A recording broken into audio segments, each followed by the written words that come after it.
I didn't know when I agreed to do this whether I was expected to talk or to sing. But when I was told that the topic was language, I felt that I had to speak about something for a moment. I have a problem. It's not the worst thing in the world. I'm fine. I'm not on fire. I know that other people in the world have far worse things to deal with, but for me, language and music are inextricably linked through this one thing. And the thing is that I have a stutter. It might seem curious given that I spend a lot of my life on the stage. One would assume that I'm comfortable in the public sphere and comfortable here speaking to you guys. But the truth is that I've spent my life up until this point, and including this point, living in mortal dread of public speaking. Public singing, whole different thing. But we'll get to that in a moment. I've never really talked about it before, so explicitly. I think that that's because I've always lived in hope that when I was a grown-up, I wouldn't have one. I sort of live with this idea that when I'm grown, I'll have learned to speak French, and when I'm grown, I'll learn how to manage my money, and when I'm grown, I won't have a stutter, and then I'll be able to public speak and maybe be the Prime Minister, and anything's possible, and, you know.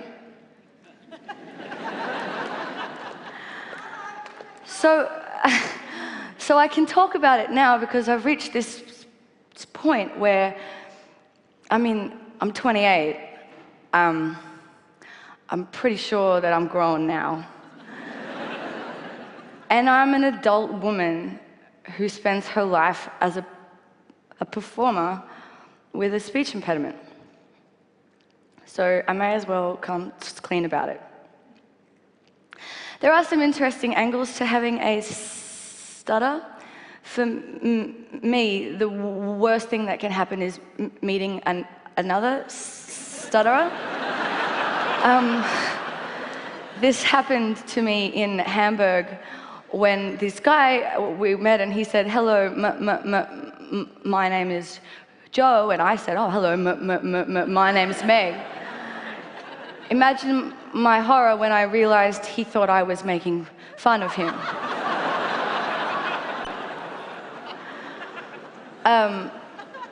People think I'm drunk all the time. People think that I've forgotten their name when I hesitate before saying it. And it is a very weird thing because proper nouns are the worst. If I'm going to use the word Wednesday in a sentence and I'm coming up to the word and I can feel that I'm going to stutter or something, I can change the word to tomorrow or the day after Tuesday or something else. You know, it's clunky, but you can get away with it. Because over time I've developed this loophole method of using speech where right at the last minute you change the thing and you trick your brain. But with people's names, you can't change them. When I was singing a lot of jazz, I worked a lot with a pianist whose name was Steve. As you can probably gather, S's and T's together or independently are my kryptonite. But I would have to introduce the band over this rolling vamp, you know, and when I got around to Steve, I'd often find myself stuck on the st. And it was a bit awkward and uncomfortable and totally kills the vibe, you know. So after a few instances of this, Steve happily became Steve. And we got through it that way. I've had a lot of therapy, and a common form of treatment is to use this technique that's called smooth speech, which is where you almost sing everything that you say. You kind of join everything together in this very sing-song kindergarten teacher way, and it makes you sound very serene, like you've had lots of Valium, and everything is fine. That's not actually me, you know. And I do use that. I use it when I have to be on panel shows, or when I have to do radio interviews, when the economy of airtime is paramount. I get through it that way, you know, for my job. But as an artist who feels that their work is based solely on a platform of honesty and being real, that feels often like cheating. Which is why, before I sing, I wanted to tell you what singing means to me. It's more than making nice sounds, and it's more than making nice songs. It's more than feeling known or understood. It's more than making you feel the things that I feel. It's not about mythology or mythologizing myself to you.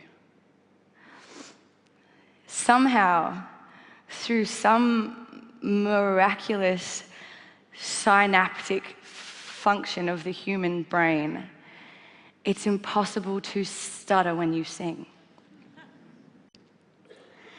And when I was younger, that was a method of treatment that worked very well for me, singing. So I did it a lot. And that's why I'm here today.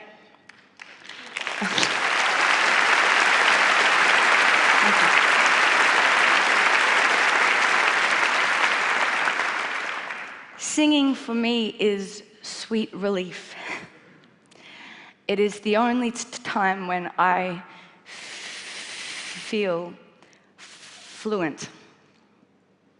It is the only time when what comes out of my mouth is comprehensively exactly what I intended.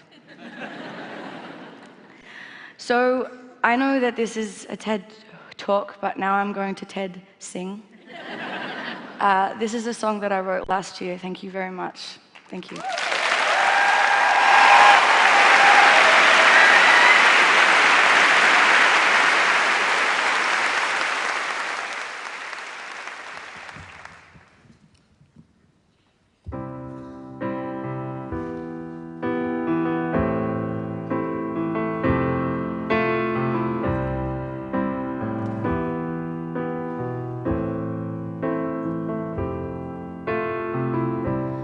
I would be a beauty, but my nose is slightly too big for my face. And I would be a dreamer, but my dream is slightly too big for this space. I would be an angel, but my halo, it pales in the glow of your grace. And I would be a joker, but that card looks silly when you play your ace.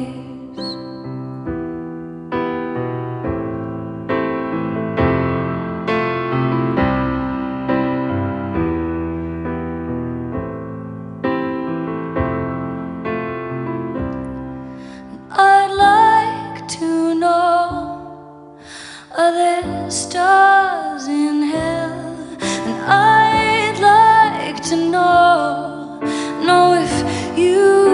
tell that you make me lose everything I know that I cannot choose to want or let go.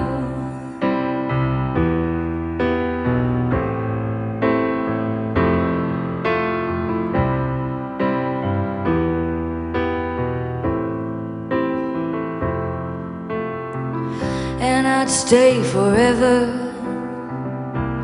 but my home is slightly too far from this place. And I swear I tried to slow it down when I am walking at your pace.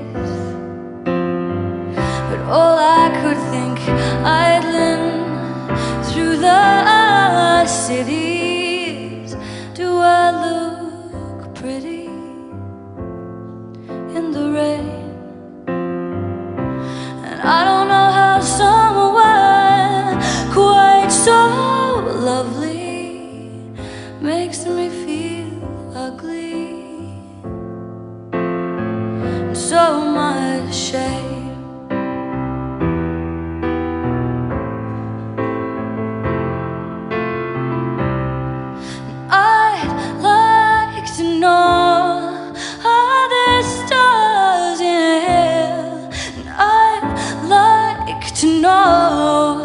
Know if you can tell that you make me lose everything I know that I cannot choose to or not let go.